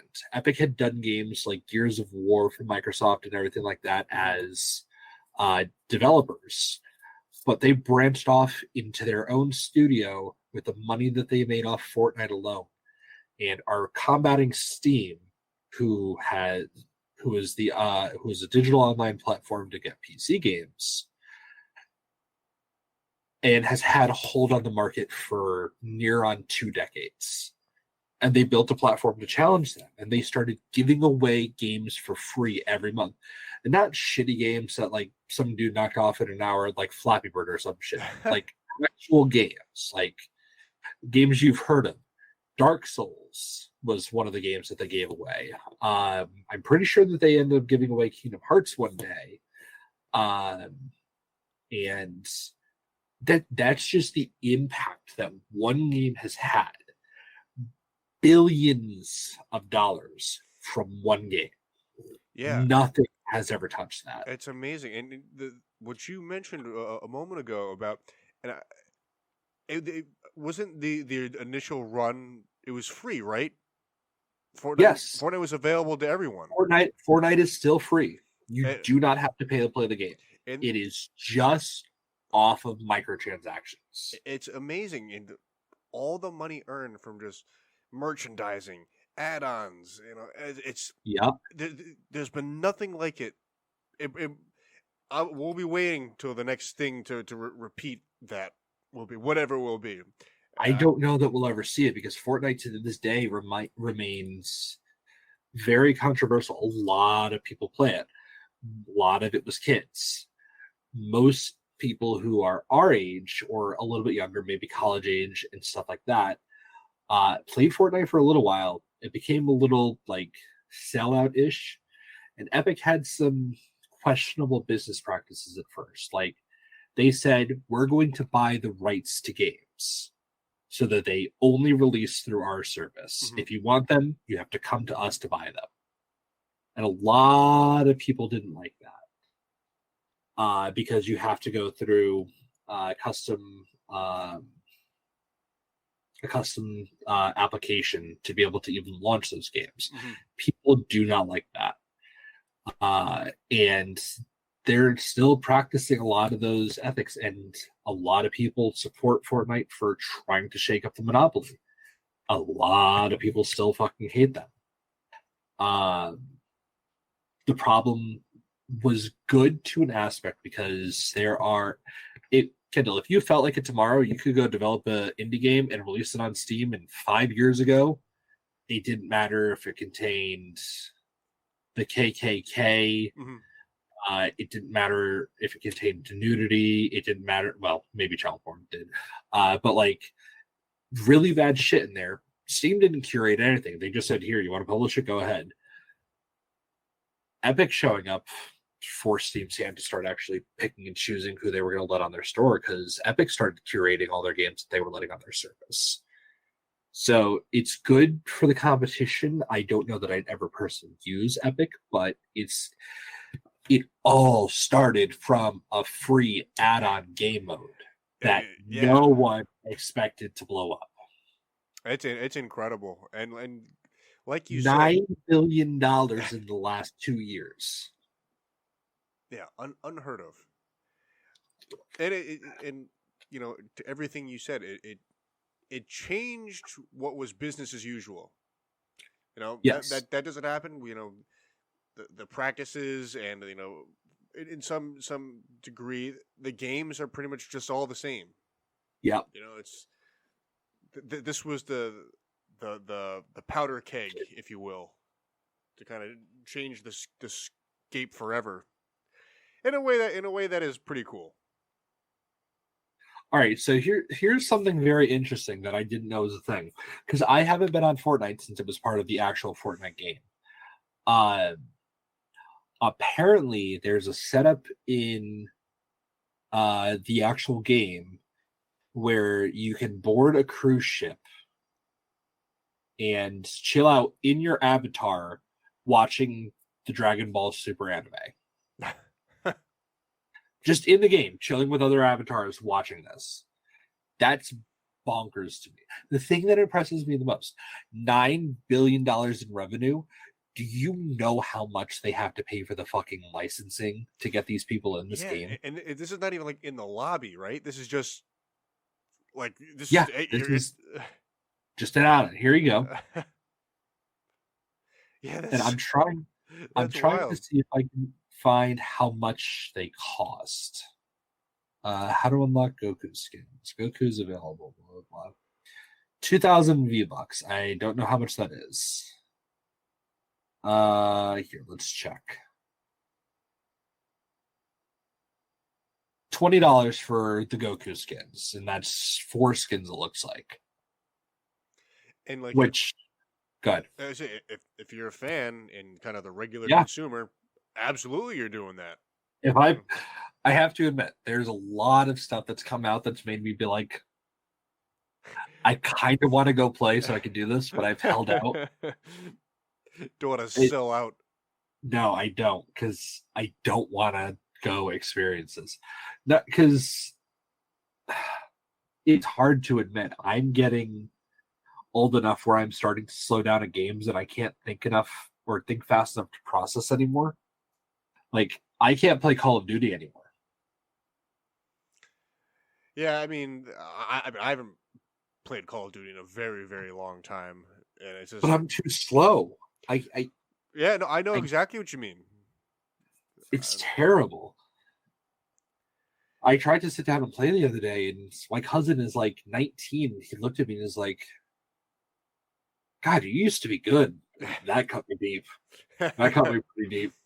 Because I remember sitting on my couch with him playing Call of Duty Modern Warfare, like back in 2008. Yeah, man. And it's a lifetime ago. Yeah, and he was like 9 at the time. That hurts to think about.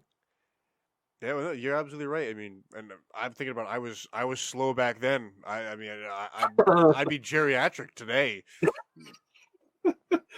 I do remember in college, and I do miss this, where Paul and I would continuously play Madden, and you would just be the commentator. I still do Uh, that. Nothing was more fun than that. I miss those days. Those were good days. Yeah, Uh, to go back.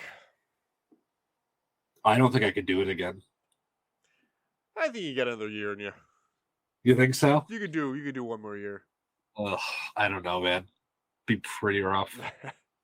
It'd be a hard adjustment going back, actually. My God, just staying up as late as we used to. I know. That would be the hardest part. The lack of sleep and the just poor diet. I mean, look at me. I still have the poor diet. You eat pretty well. I see the meals you cook. I eat pretty well. You know, I gotta make some buco tonight. But Right. I have to get off the air. You gotta do some go braising. cook it up.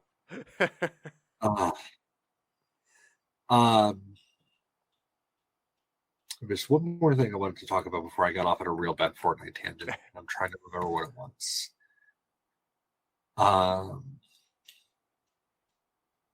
Fuck. What was it? We talked about that. We talked about that. We talked about that.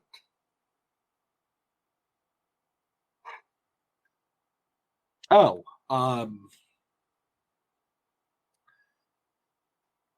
NFL awards early predictions I wanted to do, and then we can do beer reviews. All right. So let's see. NFL honors. Who do you think is going to win MVP? My prediction is, I think, Josh Allen. I could see it, and I'd be very happy because I love Josh Allen. He's going to do something to make me hate him in the next couple of years, but I love Josh Allen. I hope he stays healthy. He's a cowboy out there. Yes, he is. He plays like Cam and Ben do. Yeah. Let's see. Who would I say would be MVP? Justin Herbert. Wow. Or Joe Burrow, one of the two. I've noticed recently a lot of, not hate, what I'm trying to say, a lot of doubt on the Chargers and Herbert. I don't really understand why. Because everybody hyped them up this much last year too, and they didn't even make the playoffs. And they're in such a hard division that's only gotten better. Yeah, which is fair, but it's not like they didn't show up. I mean, they were in all those games. Yeah, absolutely, for sure. They've gotten a little bit better too. The problem is you have to play the Russell Wilson Broncos, you have to play the Patrick Mahomes Chiefs, and you have to play the new and improved Las Vegas Raiders twice a year. That's 8 of your games, or 6 of your games right there. Yeah. So it's fully loaded. Yes, that is the hardest division in football, bar none, minus anything that happens this year.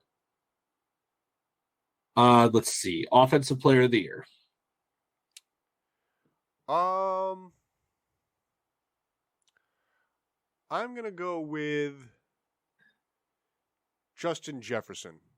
I'm gonna go with the other one. I'm gonna go with Jamar Chase. Okay. And whatever one you picked, I was gonna go with the other one. Yeah, they seem to be kind of like the trending upward receivers, and I think there's a lot of stock in them. I kind of see both those guys having a big 3 to 4 years. Yes, and I think they're going to be really good for a while. I'll give you a sleeper pick for MVP. What do you got? This is a real sleeper pick. Kirk Cousins. I mean, Kevin O'Connell does very good with his play calling, and Kirk Cousins was doing a good job with fucking who was his play calling last year? Vikings 2021.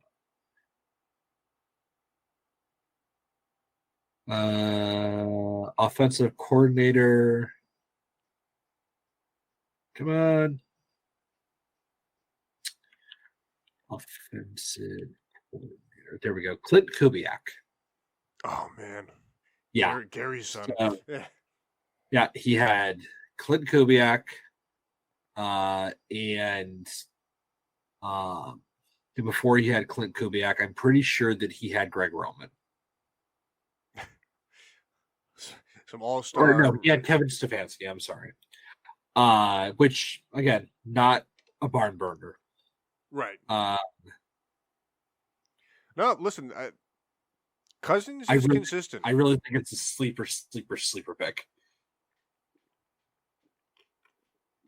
I wouldn't hate it. It would be kind of gross to hear out loud, but your 2022 NFL MVP, Kirk Cousins. Yeah, I feel itchy all of a sudden. You like that? Just thinking about it, like the offensive firepower that they have is on par with what the Rams have. You have Dalvin Cook at running back, which is the best running backs that we've had since Todd Gurley. You have receivers in Justin Jefferson, Adam Thielen, a tight end in Irv Smith Jr., really good offensive line, and a pretty good defense left behind from Zimmer. Yeah, I mean, basically, Cousins just has to, not be an ass. I mean, there are rumors that Sean McVay and Kyle Shanahan both wanted him.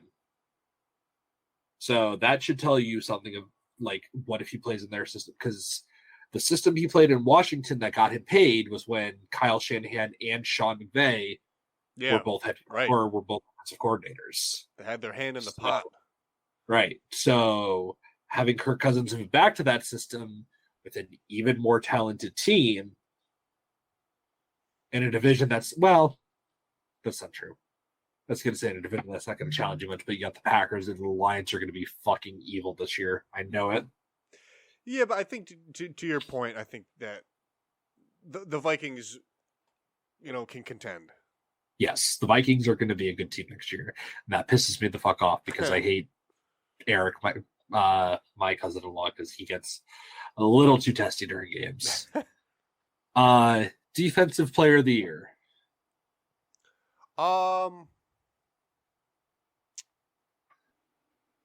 I'm gonna go with oh my god, I can't remember his name now. Who's he play for? Commanders. Jesus Christ! Why is that so hard? Pass rusher. 99 Chase? No. God, this is embarrassing. Yeah, this is really bad. I can picture what he looks like too. I can too. 99. I remember he's 99. Chase Young. Yes. I said Chase. Yes. I said Chase. Chase Young. All right. So that's your prediction? That's my prediction. I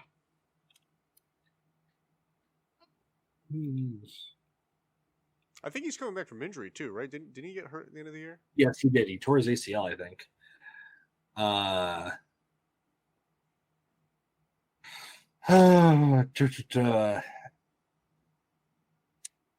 Nick Bosa. All right. As much as that literally pains me to say out loud, I think Nick Bosa puts up a DPOY year. I could see that. So one of the few reasons I picked the 49ers defense was really just for him. I really want Aaron to win one more. Just one more, and I'll never ask for it again. I don't care if he ever wins another one. Offensive Rookie of the Year. That is interesting. It's hard to consider because you had a lot of really talented receivers come out this year, or at least perceived. Yeah. But I have one specific one in mind that has stood out pretty heavily. I'm gonna go kind of homer here. I'm going to too. I'm gonna go George Pickens. Yep. If he is as good if he is even half as good as what everybody is saying he is, he's going to run home with that award. Yeah, I've been impressed. I've only, truth be told, only seen 1/4 of his preseason play, and it was pretty impressive. I've seen Yep. highlights since. What's really sticking with me is just I'm sure you've seen it where pushing the defender to the ground. Yep. It's just like what a physical being. Yeah. I just hope that translates into regular season play. It's going to be interesting to see for sure. But knowing the Steelers, he's going to be the best receiver in the league for the next 3 years. Comeback player of the year. Man, who got hurt? I have 4 picks for this. I'm trying to think of and 3 of them are running backs.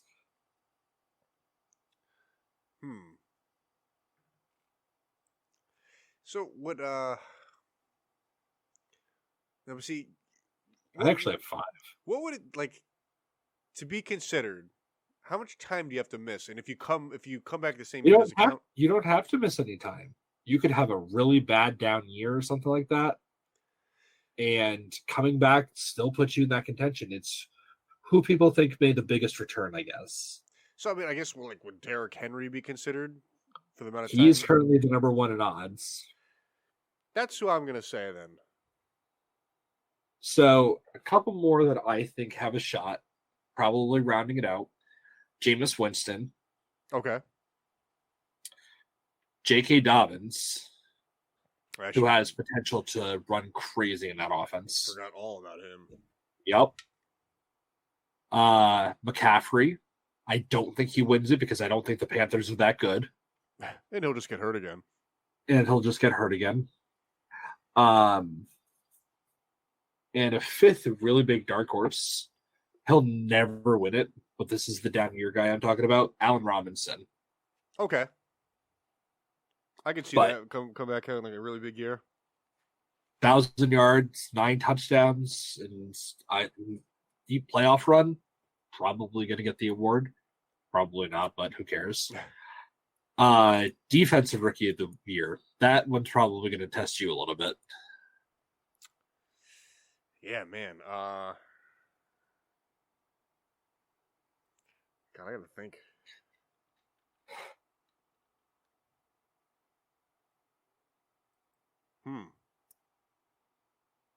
So I think it can be one of 2 people. I think it's going to be either Aiden Hutchinson from the Lions,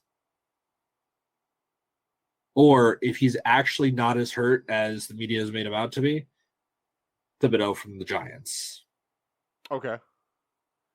Those are the 2 that I think have a real strong chance. Who was the guy who went to the Jaguars? The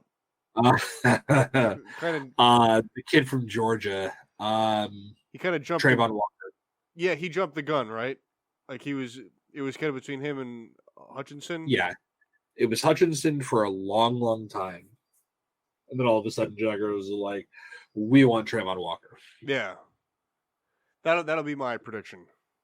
Okay, it's a good pick. I like it. Going to support Doug Marrone. No, it's Doug Peterson. Doug Peterson. Wrong Doug. Let's see. Do a couple more, and then we'll call it. Comeback player of the year. We already did that. We did that. What the hell am I talking about? Coach of the year. I'll give it to McVay. I expect big things from the Rams. You know, however it plays out with the Super Bowl or whatnot, I expect like another big year. Going for a repeat, baby. I think it's one of 3 people. One of 4 people. But I'll give you my biggest prediction. I think it's Kevin O'Connell from the Vikings. I think it's Josh McDaniels from the Raiders. Wow. I think it's Kyle Shanahan or I think it's Mike McDaniel from the Dolphins. I think it's one of those four. All good picks. And in some ways, it's guys in new spots. Yeah. Make an immediate impact. Yep. And if you notice, they're all prospects from really high ranked coaches. You have Shanahan, who's been to like 3 Super Bowls, McVay, who's been to 2 and won, and Belichick. And that's it. That's the list. Some pretty influential coaches there. I really, really expect if Tua plays well, I don't think the rest of it matters because I don't think there's anybody else here that's not going to play well. If Tua plays well, I think the Dolphins make at least the divisional round. Yeah, that is a very interesting situation. Because I think Mike McDaniel is a genius. I think that's a McVay level hire. I have expectations for them. The Patriots find a way to always hang around. Buffalo's on their upswing. Yep. They are kind of the guys. Hey, remember us. We'll see if that kind of falls into fruition, or you know what I mean. Yeah. Whatever I'm trying to say. I know what you mean. It's going to be a really fun year. I'm looking forward to the chaos. Kendall. Yes. You have any closing thoughts? Closing thoughts. I guess. I'm looking forward to football. Enjoy your fantasy football drafts if you haven't participated already, because we sure did. I mean, I would do it again just for the hell of it. Yeah, it was pretty fun.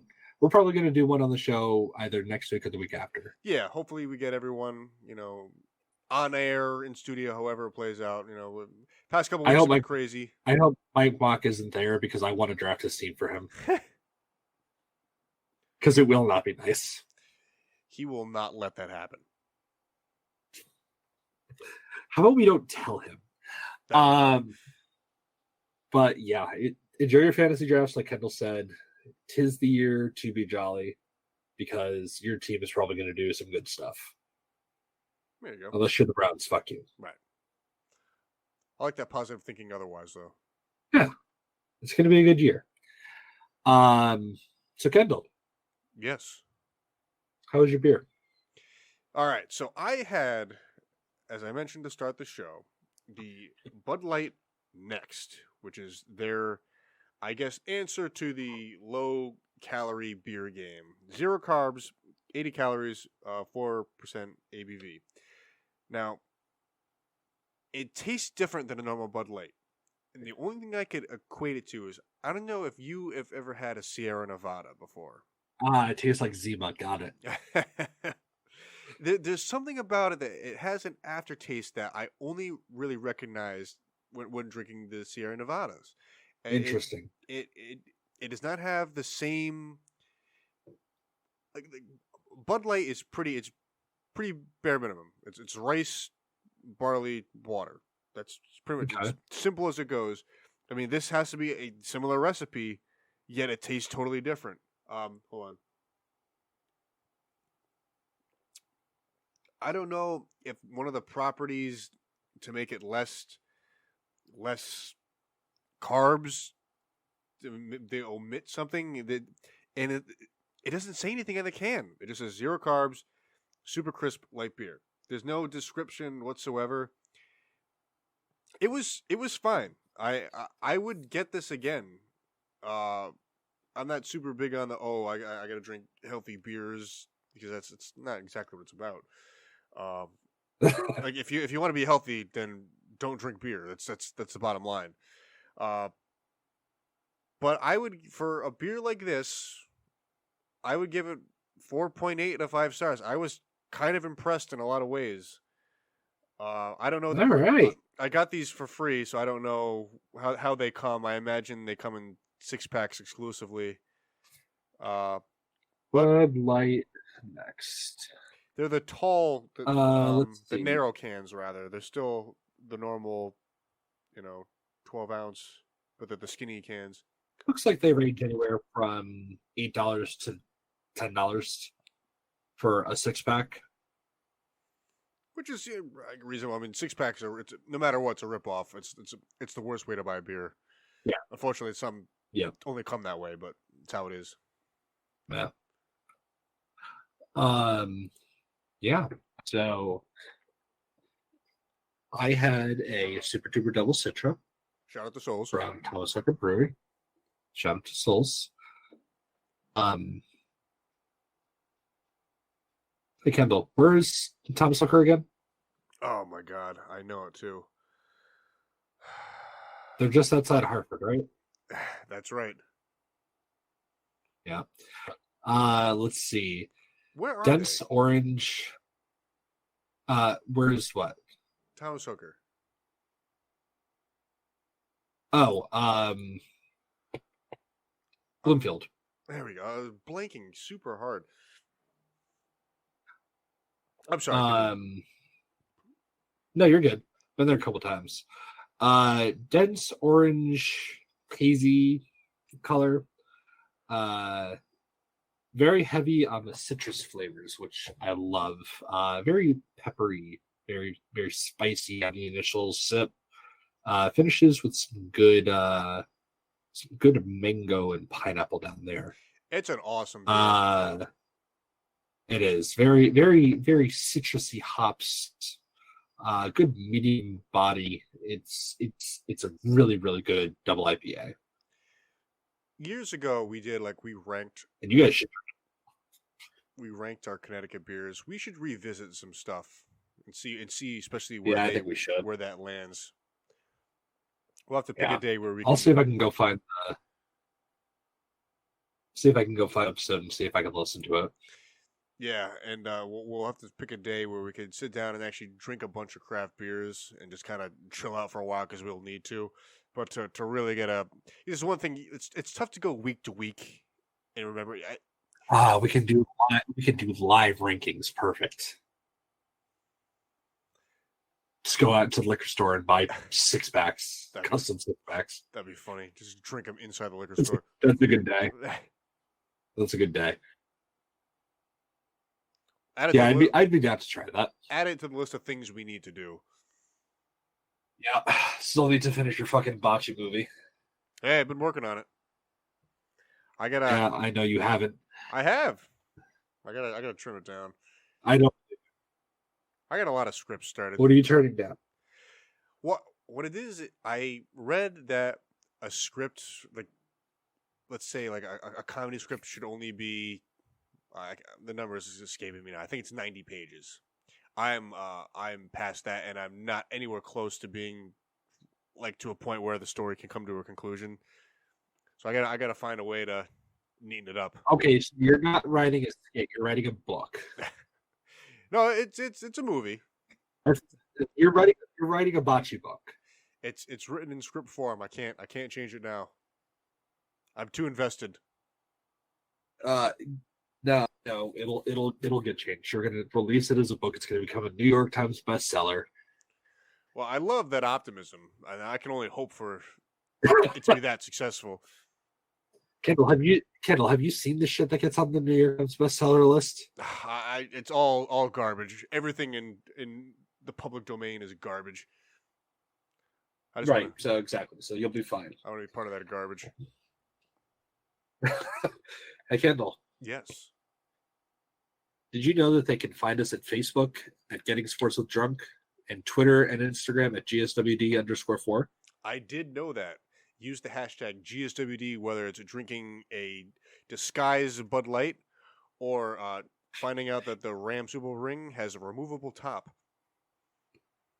Did you know that they can also like, comment, and subscribe on Podbean, Apple Podcasts, Google Podcasts, iHeartRadio, and Spotify? I did know that. Anywhere you get your radio and podcast, we are there. So listeners, you should go do all that. Yes. And you can listen to us on PPRN. What's on the PPRN radio? We are part of the PPRN family, where the Peter Pino Show is the flagship show on the network, Wednesdays at 7:30. Whenever there's not shows on, live music. The music is playing all the time. When we go off the air, the music will kick back on and be playing. Every other Saturday is Mixtape Saturday. Pete and a bunch of DJs affiliated with the network, they put on a great show. It runs like 6 to 8 hours. It's incredible. I heard Dan Reeves was guest starring this week. Who? Dan Reeves. Oh yeah, Dan Reeves is never coming. That guy is never showing up. But yeah, it's awesome, and so stay tuned for the lineup for that. And and then there's us. We're live on the network, 8 o'clock ish, and we run until 10 o'clock ish. So yeah, we're a lot of fun. You should come listen to us every week. Listen, me and Mass. You and I are starting to move into the 18, my friend. Hey, there we go. I'm for it. It's a good time every time. Exactly. Always a good show. That's it. We got nothing else for you. Nah, it's a good week. We'll see you lovely listeners next week. Yes, and until next time, he is the Masker's Massey. And I am the Rat of a Red Baron. Meow.